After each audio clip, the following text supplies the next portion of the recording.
They're coming to get you, Barbara. In Springfield, Oregon, dead Mopar muscle cars are coming back to life. Restored by Mopar master Mark Warman. Joined by his out-of-this-world cousin Dougie. Oh, hi, Mark. His apprentice and daughter, Alyssa. Whoa, whoa, stop. And his childhood best friend, Royal. Mark hates everybody. His protege painter, Will Scott. You got one job. This is Graveyard Carz. So today we're going to install the exhaust system on the 1969 Daytona. Royal actually stopped by, which is always great, you know, being able to work with him. Awesome. It was All right. so nice to work with such clean stuff. Oh yeah, you know, he doesn't get super sidetracked like, you know, some people, so it's pretty great.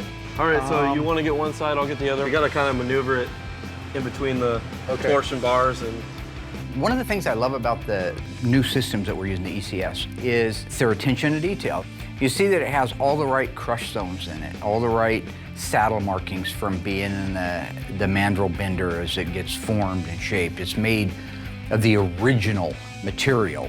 The mufflers are date-coded mufflers with the vendor code on them. Same thing for the tailpipes. The higher the dollar of the car and the more accurate that you want it, like a Daytona Charger, this is the perfect system for it. Ah, there you go. one way to skin a Mopar. Take it apart, put it together. Yep. Take it apart, put it together. Now here's the deal. They do a phenomenal job. Cars don't come back. Those are all good things. But watching them work, it should be entertaining, right? I mean, it's a TV show. It's a TV show. Okay, you want me to grab this? You see me out there, I'm doing all kinds of stuff. This is like the variety show. I'm spinning plates. I got a dog dancing in a tutu. I'm trying to entertain you. These guys, it's just morbidly boring. Yep.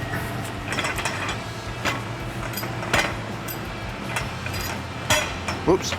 It's like watching paint dry. It just takes forever. Do something. Kick him in the ass, make fun of him, insult his bald head. Do something. Here we go. There, righty. I'll hold that. I got mine. You got yours? I got one. Okay. When you're dealing with a car where they made 503 in the beginning and there's only a few left on the planet, and you're an OEM restoration shop, attention to detail is of the utmost importance. That's why we use that system. How I found out that they were making a great system was we were at SEMA a couple of years ago, and the owner of the company, the owner of ECS, Dave Walden, he built a concept four-door Barracuda in 1970. One of the most phenomenal jobs I've ever seen as far as craftsmanship and attention to detail. If Plymouth built a 70 Barracuda four-door, I can't help but believe it would look like this. He had mirrors underneath it, and you could see the exhaust system. He had to custom build an exhaust system, but follow a complete OEM principle from the very exhaust manifold all the way to the back of the exhaust tips, and he did. Absolutely incredible detail and quality, and so that's why we're going with those systems nowadays. Today we are getting ready to do our second prime on our 1971 Demon. Pretty cool car. We don't do a lot of A-bodies here, and I believe it goes red. I'm not 100% sure, but I'm 99% sure. But it's the first Demon we've ever done. I was excited when it first got sent out because frankly, when it comes to the Mopar muscle cars, first off, the A-bodies are kind of our unsung hero, as a lot of people know, and we haven't done very many of them. We don't get a lot of A-bodies through here. So when you do get an A-body, it's really cool because there's so many people at home that love them. And we always get people that write in, you know, hey, do more A-bodies. So this is one of those cars that people are absolutely going to love to see go through the shop. It's a really rare car when it just started life. With 2,051 four-speed 340/71 Demons made, that puts it down there in a pretty low demographic. Another thing to make note of, the Dodge Demon was only made at the Hamtramck plant. These cars got 3 prominent style lines that go down the side. So it's real important that you maintain the crispness, the sharpness, the straightness through the whole process. Do the second primer, really look the car over, because once this thing's painted, it's gonna show just any wobble in a line, anything at all. The body guys did a great job on it. So we're looking at probably 2 coats of our nice, thick, high build primer. Let that sit before we bring the car back in and then do our final block and get it ready for paint. Now, this car was registered in the official Mr. Norm's registry in 2000, I think it was. And back then, there were only 51. I'm sure there's more now, but there were only 51, and it was number 16. So what happened was the manufacturer built the car, then it went to Mr. Norm's, he bought the car, resold it, and he made these modifications to it. Some of the modifications were he put a 6-pack intake manifold on it. Now, from the factory, as most of you know, the only multiple carburetor small block Mopars that ever left the factory were the TA and the AAR. That was a 1970 model, and it had the 3 2-barrel Holleys. Mr. Norm took the original 4-barrel intake manifold off and put a 6-pack intake manifold and, get this, General Motors Corvette carburetors, because they were cheaper than the Mopar carburetors back in the day. A mechanical secondary linkage instead of the vacuum like it is from the factory, so it was much more responsive. And they topped that off with this cool aftermarket Seagull air cleaner, which ironically says Tri-Power on it, and that is not a Mopar term for 3 2-barrel carburetors. Ford used it and GM used it. Mopar never used it until they came out on the Dodge Demon. Okay, you editor, you producer, what is with the slow-mo on Will? Is that something he's paying you guys to do because he's supposed to look cooler, like when Tom Cruise comes through the fog in Top Gun or a Days of Thunder and the smoke kind of dissipates real cool? He's not cool like that. This ain't the Chappelle Show where everything's a lot cooler in slow motion. If you want to do slow motion, do something with me and I'll show you how you can make it look a lot cooler.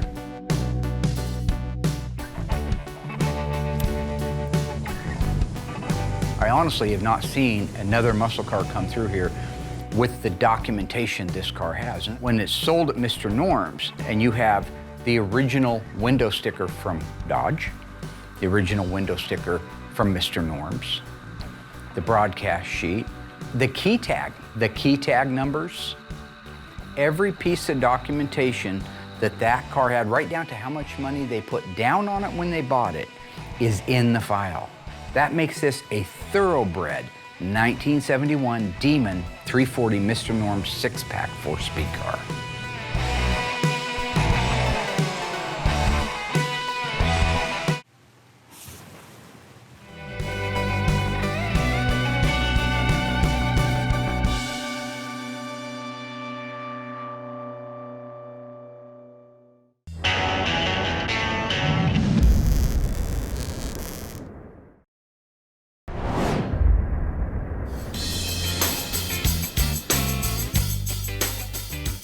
All right, want to move on to the mufflers? Yep. We'll tighten those up after we put the mufflers on, right? All right. I think I still remember. Do you? Hook the front, and then we can just set it right in the back over here. Ow! You want these? Ow! There we go. Oh. Gotta watch your hand, man. Doctor's gonna yell at you. He said just don't screw up his work. Mark says that to me a lot.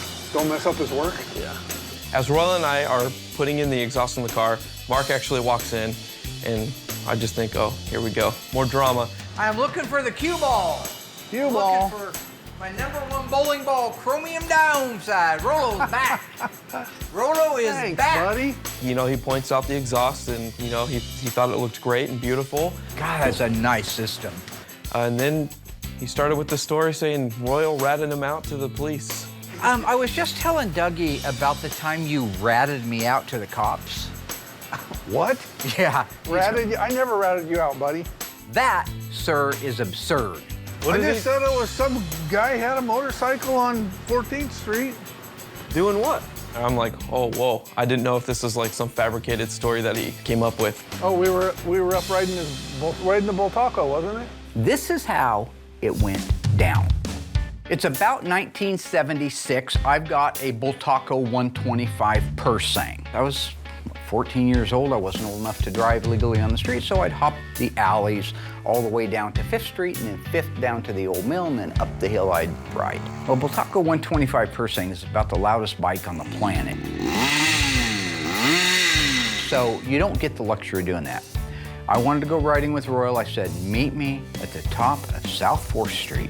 Yeah, I think we were 15. We were up there riding the Bultaco. If you primed it one little dot too much, one little push too much, it would flood the engine out. So I says to Royal, I'm going to coast start it.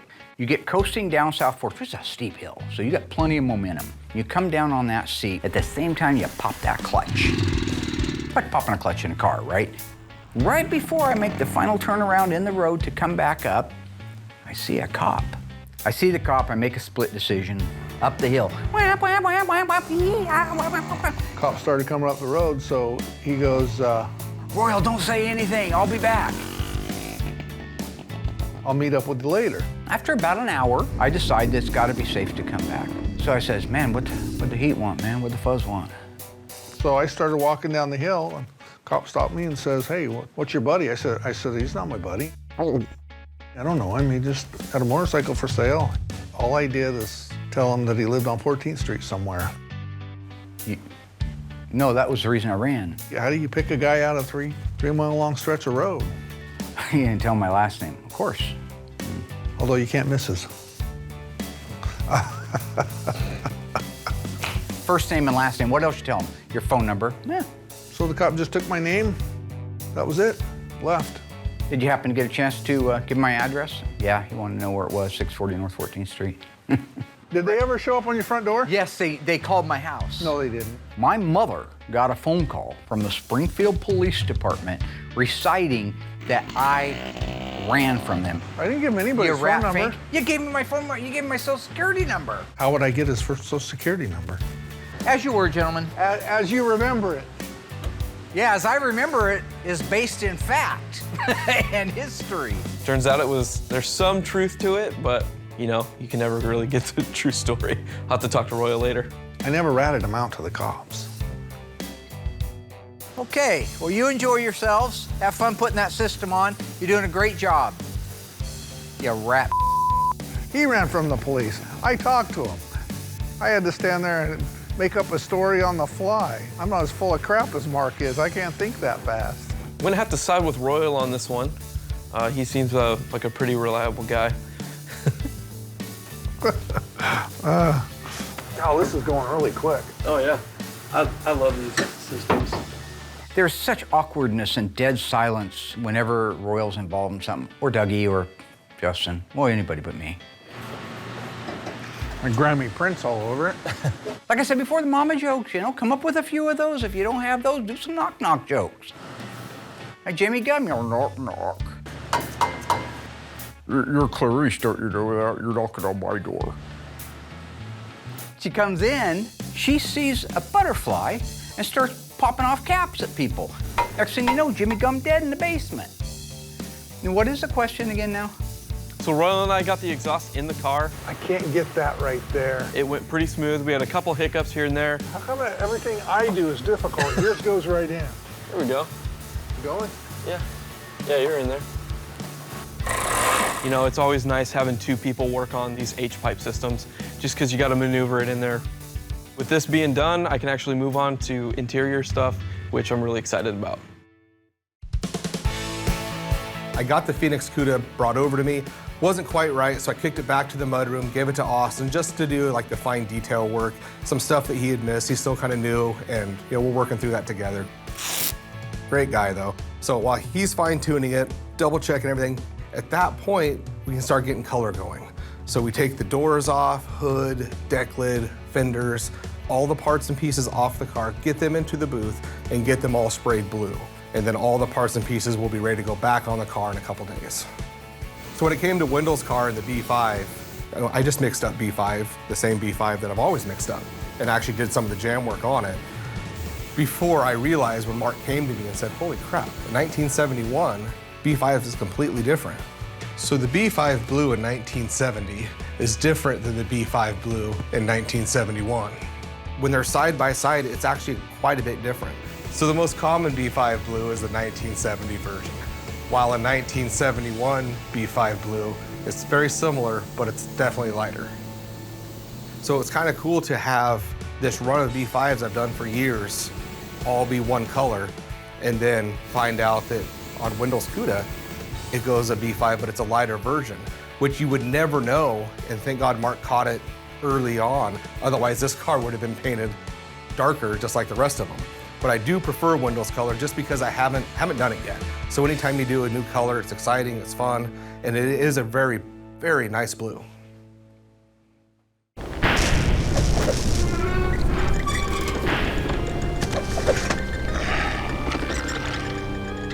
From the Graveyard Carz Season 5 vault, this 1970 Cuda 340 automatic, loaded, one of only one Carz was restored. It had a rear spoiler.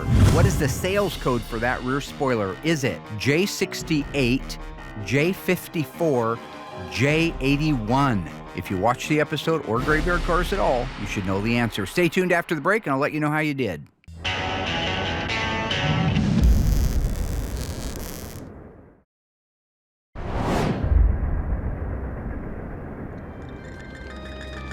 All right, folks, on our super rare, super loaded 1970 Cuda 340 automatic Tour Red, what is the sales code for that cool rear spoiler that does appear on the fender tag, by the way? If you guessed J81, you were right. Good job, you paid attention. Sales codes J68 are for the rear window louvers, backlight louvers, super, super rare option. J54 was the bulge hood that they called out on the LA Carz. This car also featured a black hockey stick stripe, V6X. It was Tour Red, EV2. It had bucket seats, C55, and a center console, C16. Not to mention it was a rally instrument cluster with the 8,000 RPM TAC, sales code A62. Occasionally, Mark drags me out of the shop and says, "Hey, Doug, we got to go. I found another car." And it's always fun to get out of the shop, go on a field trip, Mark and I, in the rollback, you know, and he always likes to distract me, taking his phone and filming me while I'm driving. Sometimes we pick up cars locally, just half hour from here or something like that, and other times we have to drive a couple hours or more to go find a car. One of our field trips was down to Oakland, Oregon, and a guy named Brian, and we pull up here, and oh my gosh, there are cars all over this guy's hillside, back in the trees and whatnot, and what an adventure this was, meeting this guy.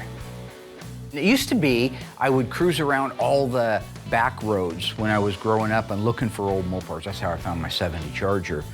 But these days with the internet, those days are gone. So for me to be able to get out of the shop, go down and see my friend and check out the rest of his cars, I think it's just a fun day. Testing, testing.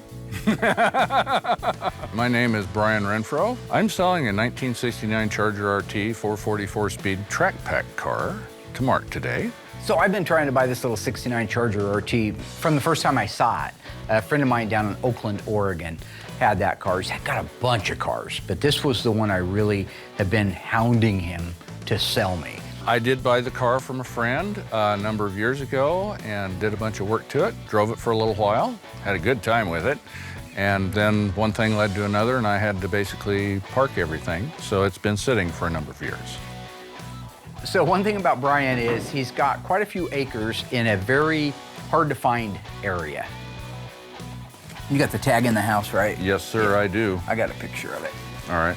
These cars, all of them, you would never see them from the highway, period. They're hidden. And there are still places around the country like that. There just aren't a lot of them left in Oregon. Pretty solid, pretty clean. Doesn't look like it was ever stuffed. Rails look nice. Where'd this car come out of, Brian? If I recall, it came from Sweet Home originally. Oh. So I suspect that the original engine probably ended up at the Albany swap meet.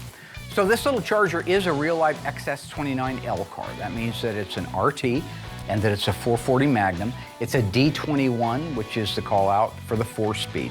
But you got the numbers transmission, has a busted ear on the thing. It's over here. Okay. The one thing I did manage to save. That's great. Yeah. That happens. It's actually a pretty well optioned little car. Now, it doesn't have everything a guy might want in one, but it does have the more important things in it. So like the N85, the factory tachometer.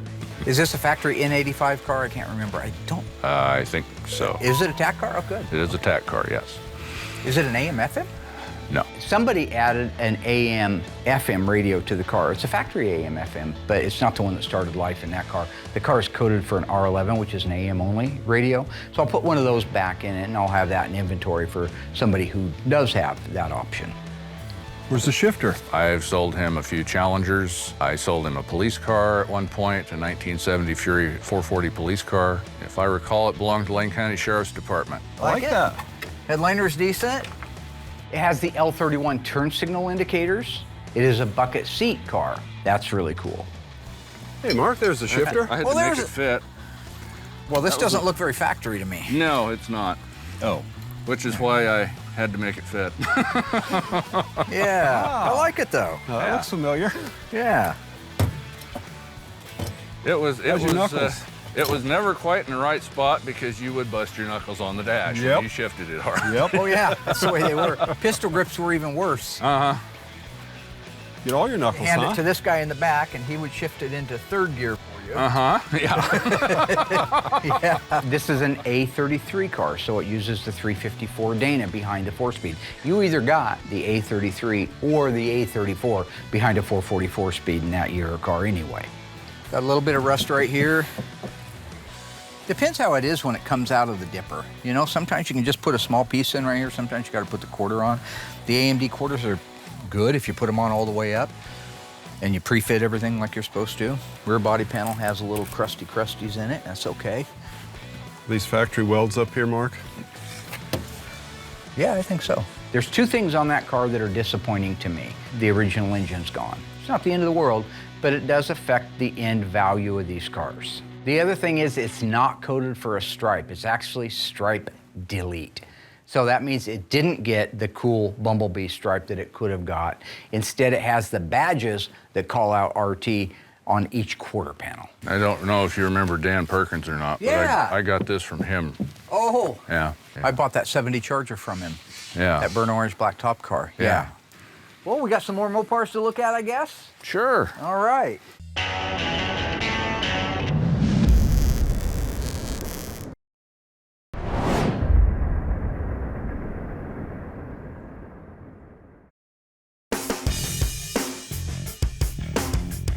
So with every build that you do, if you're an assembly technician, the funnest part is once that body and paint's done, is putting all the trim and ornamentation on it, because it really starts to come to life, begins to look like a car. So the Daytona has really unique ornamentation, such as the fender scoops. So these fender scoops have studs screwed into them, molded into them. And when they set down, they go through the holes that are already made by the factory. These are the original fenders. And then you put the captive washer style nuts on the back. You have to be really careful installing these. And to be clear, when these fit the way they do, it's because we pre-fit them. They didn't fit that good from the factory. You would bolt them down and there would be a gap underneath them. In this case, we had the scoop on the fender and took time to sand it completely to match the shape of the top of the fender. Now when we put those nuts on, it'll suck down into position exactly where it's supposed to go. Okay. That's that one. Oh, that one, cleaning those threads really works good. Since these are painted off the car, I took the time and I cleaned the threads up. If not, it really gums up the nut that you're trying to, tighten those things down with. And then you could potentially stripping it out or busting it off. Cool.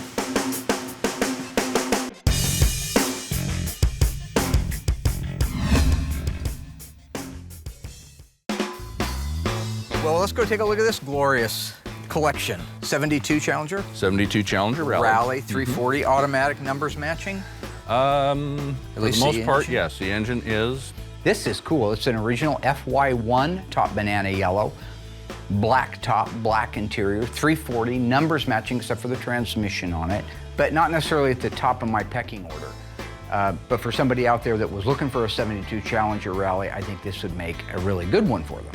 A lot of it is just stuff that I've tripped over time. I've come across it and it was at a reasonable price, so I picked it up. Some of it is stuff like the yellow Challenger. I got that from an old wrecking yard in Cottage Grove.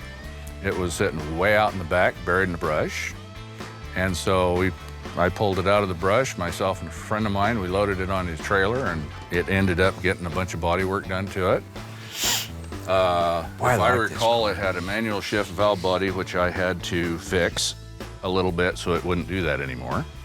I threw a different transmission in it and drove it for a number of years, and like everything else, I had to park it.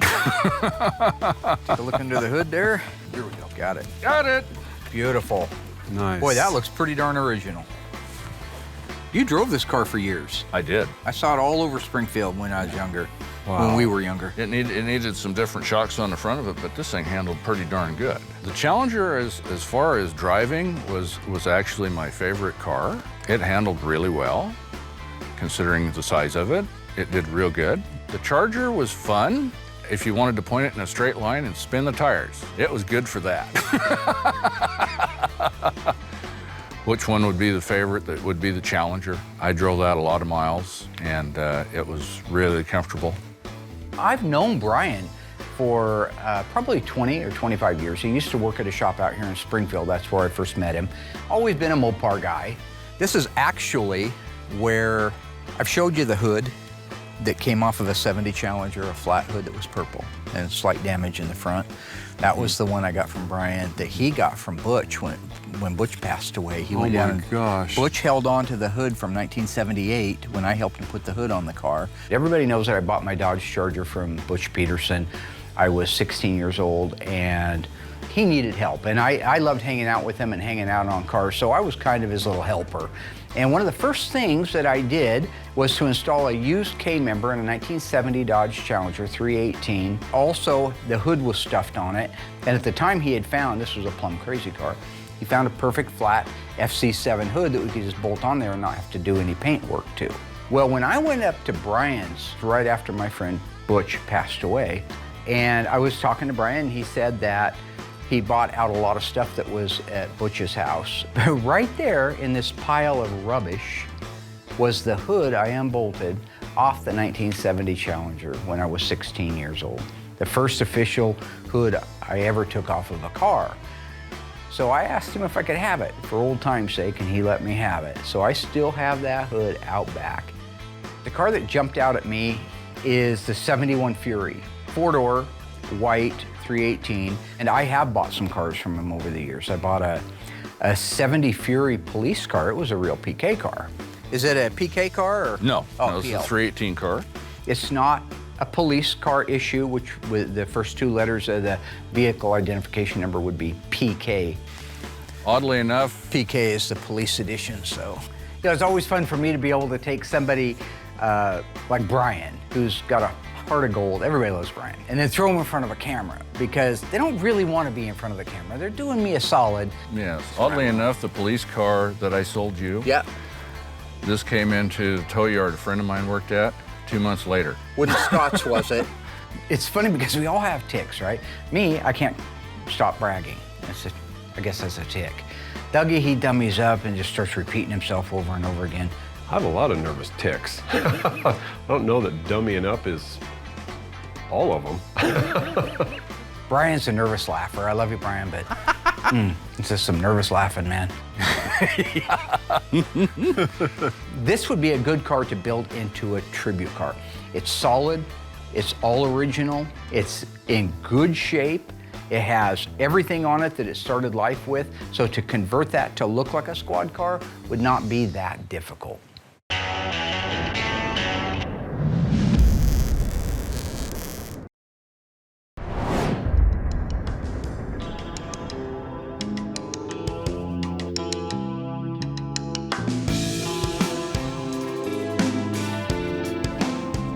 Our 71 Hemi Cuda is one of the rarest cars that we've got here right now, and the most desirable. When you're talking about the car everybody wants, it's a 71 Cuda, and probably the engine is the 426 Hemi. It's getting to be really exciting times because I'm getting ready to start doing color on Wendell's 1971 Phoenix Cuda. It's a great client, and when you're doing these cars, for someone as appreciative as he is, it makes it even that much more exciting. This was his baby, keep that in mind. It's 20 years ago that this car caught on fire. And the fact the car blew up, and then here we are, getting ready to start putting color on it already. So it's exciting for me to see that it's in the process of getting its jam work done, because once that's done, we can bolt the sheet metal back on it, line everything up, do a final block, and get it painted. Now the process really will speed up. Hopefully, as soon as he is done with it, we can move quickly to get its suspension underneath it so we can have the headliner put in it, bring it back over here, and do the final assembly. So now that the parts and pieces are all done, I can kick them out of the booth, actually bring the body of the car in, and then at that point, I have to jam the engine compartment. I have to jam inside the cab, the door jams inside the trunk. Even though it's a jam, especially the trunk and the engine compartment, they need to look like the outside of the car because they are high camera areas. People pop that hood, the inside's gotta look just as good as the outside. Now we don't cut and buff those jams, so that's even more pressure to make sure everything comes out clean. Take your time, maybe lay it down a little bit slicker than what you would on the outside of a car. You have to jam a car this way. There's no way to go back and jam a car when the parts are on it. So from factory, these cars got dipped. They went to this big vat of a rust-proofing material, but it only went halfway up, and then they didn't do anything on the top. So that means the top of the car would eventually rust out. Here at Graveyard Carz, completely different. So there is so much detailed paint work that we have to do that you guys don't see at home, and every square inch of this car has paint on it. And then the longevity of that car is forever, as opposed to with factory, it's not. And now that we got the parts and pieces all wrapped up, we can move to the more exciting thing of getting the body done. Once that body's done, we can start putting the car together and getting the final paint done on this 1971 Cuda.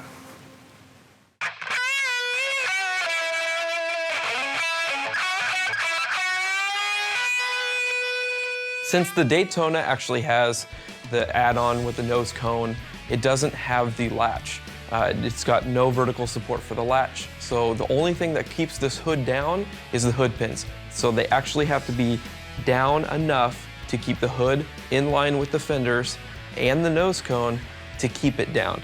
So it's a little bit more of a process actually putting these on, lining them up, making sure they look really good because they got to keep it down. I say actually a lot, don't I? I really have to be careful while mounting these. If the screwdriver slips or you got to re-drill those holes, if something slips and scrapes the top of that hood, it's got to go back for body work and repaint. You got to be careful that you also don't over tighten the screws or else you're going to see wrinkles in the tops of the hood as well. One thing to make note of on the Daytona is the side markers that you see are not actual side markers, they're reflectors. And we have to paint them the same color as the stripe. So if this car had a white stripe on the back of it, like Tom Partridge's car, we'd have to paint those housings white. In this case, we painted them black. So I just got done installing the side marker lights and everything turned out really nice. You got gophers? I got moles. I don't think I'd call them gophers. Oh, smart. I don't live in the country, I live in the city. So I don't know the difference between a gopher and a mole. In all practicality, they're probably the same creature. I don't know why there would be two different ones. Well, one's bigger, right? A gopher's a lot bigger than a mole. Oh, wow, 60. This is your 67. Yes. Barracuda 383 automatic, one of 98. How many? One of 749 made. Oh, wow. Yes. I got that one wrong. That's all right. 748, but who's counting? Don't try to. That's okay. We make those mistakes. I'm using under the hood for storage, but well, sure. It's got a. I have this original motor. It's over there in the pile. This is out of a 68. You do have the numbers engine for it? Yes, sir, I do. The 1967 Barracuda Formula S, I think that is a great car for somebody. There are real diehard lovers out there that love these little A bodies, and that's a real live big block car. And he's got the original numbers matching engine, probably like the 4-speed we found for the Charger buried in mud, but at least it's there. Is that the correct manifold? Yes. Boy, that'd be a good one to put together. This is a fastback model car, and it's pretty clean. It's showing some signs of rust underneath the recent paint job that it had starting to pop up. But again, a very good restoration project for somebody and well worth the investment. Well, and I made the mistake of ordering the copper penny carpeting for it. Oh. And it actually is supposed to have bronze carpeting in it with the copper penny seat covers. Gotcha. Two-tone interior. Two-tone interior. Very pretty. So if I do it right, it'll actually look pretty good. Oh, it'll Just look haven't real got nice, that far. yeah. It's got the 383 four-barrel with the Formula S emblem. You actually texted me at the right time. Yeah.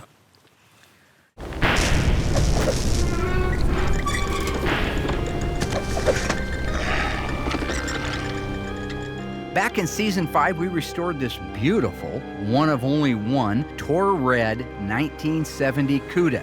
True or false, this car was a 4-speed manual transmission. If you think you know the answer, stay tuned after the break. I'll come back and let you know how you did. Now, you should be paying attention. If you watch those episodes, you should know the answer.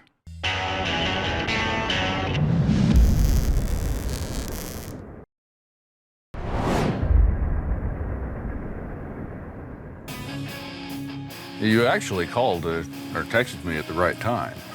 Yeah.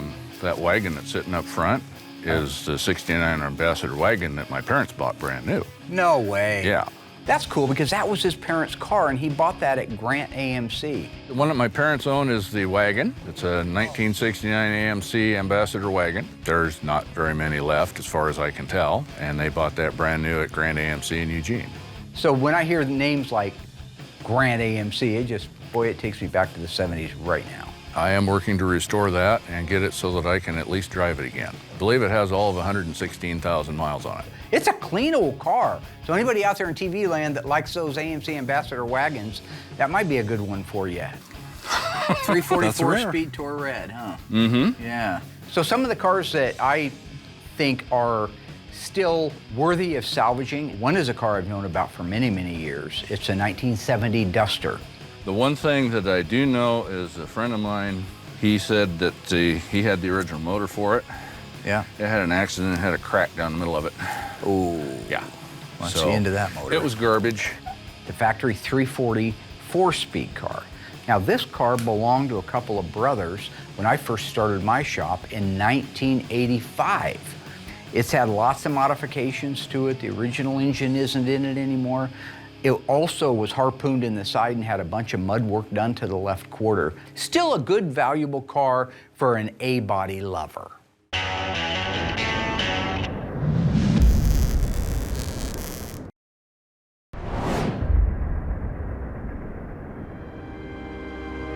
All right, folks, how did we do on that one? Our 1970 Cuda, one of only one with all of the options this one had. 340 Tor Red. Was it a 4-speed manual transmission or an automatic? If you guessed false, you are absolutely correct. This car was an automatic transmission. 340 automatic. But just a few things to add to that it had from the factory on the fender tag. A62 Rally Instrument Cluster, G36 Color Key Dual Outside Racing Mirrors, V1X Black Vinyl Top, J68 Rear Window Louvers, J81 Rear Spoiler, and V6X Hockey Stick. That's a loaded car. So today I'm getting ready to put in the sound dampener in Tony's 1970 Challenger. It's going to look great. One thing that I just would like to get cleared up, because we oftentimes take a little bit of heat in the social media, sometimes deservedly so, not always. And in this particular case, it's talking about Cindy D'Agostino's 70 Challenger. This is the one that Tony bought for his wife that we're just finishing up the restoration on. You'll see us adding a sound deadener product to this. From the factory, it didn't have that, I agree. But when it comes to driving a car, which Tony has done his whole life, he's owned the best Mopars on the planet, still does. He knows what it's like to have a car that rattles, or the heat that can boil up inside there. So putting a sound deadener in a car, as long as it's underneath things like seats and door panels and carpet and consoles, so you can't see it, then it's a winner for me. He's taken several liberties on this car. Originally, it had the V3X bumper guard down the side of it, the rub strip that went down the side. That's not attractive, so he didn't want to keep that. It was a black top car. He put a white vinyl top on it, put a white longitudinal stripe on it, and went with a full white interior on it. But that's because it's Cindy's car, and I'll always say the same thing. Keep it original from the standpoint of things you can't change. Don't get rid of that engine, don't get rid of that transmission, don't cut numbers off that need to be there. But if tomorrow somebody bought the car, wouldn't even cost very much, and you could put the car exactly back the way it was on the assembly line according to the fender tag. Now that I got the sound dampener in, I'm ready to install a carpet. This carpet is awesome because it comes flat, shipped in a box, not rolled up really tight, left in a box for however many months. So I can pull that out of the box, just set it in the car, steam it out really quick, make my cuts, and it's done. And now that the carpet is installed, I can build out the rest of the interior. They're everywhere. Boy, they are. Everywhere. They are. Yeah, they are. Is this a 70 or 71? I think it's a 71. Yes, sir. Yeah. 440 non-HP. Non-HP. The other car that was really notable was this beautiful blue 1971 Chrysler four-door. There's the L31s, Doug. You like L31s, don't you? I do. The L31 is the only sales code that Dougie remembers because his 70 Barracuda Grand Coupe had them. So the code for fender blinker indicators is L31.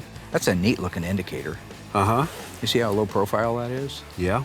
So to this day, the only sales code he knows is L31. I had them on my car, so that's how I know what they are. Do you know any other code? No.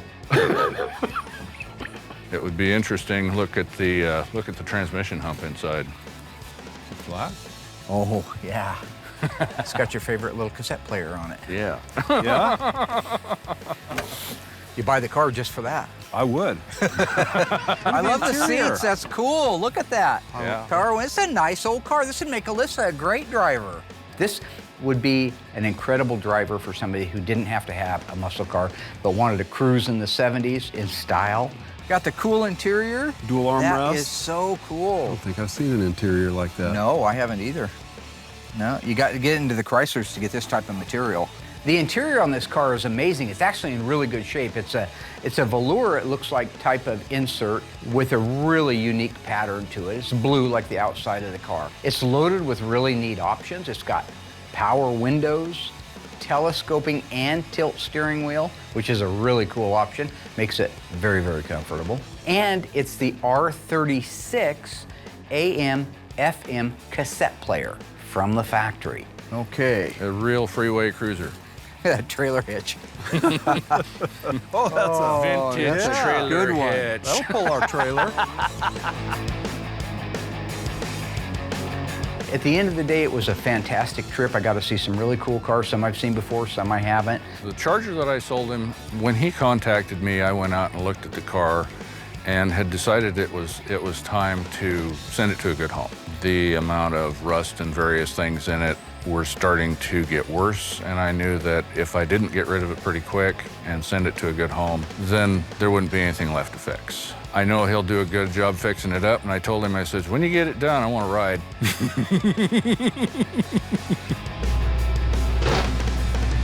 We bought our 1969 Charger RT, 444 speed, B5 blue, and moved it down to the bottom of the hill. That's where our new tow truck was. Got it loaded up on there, said goodbye to Brian, and next thing you see is taillights.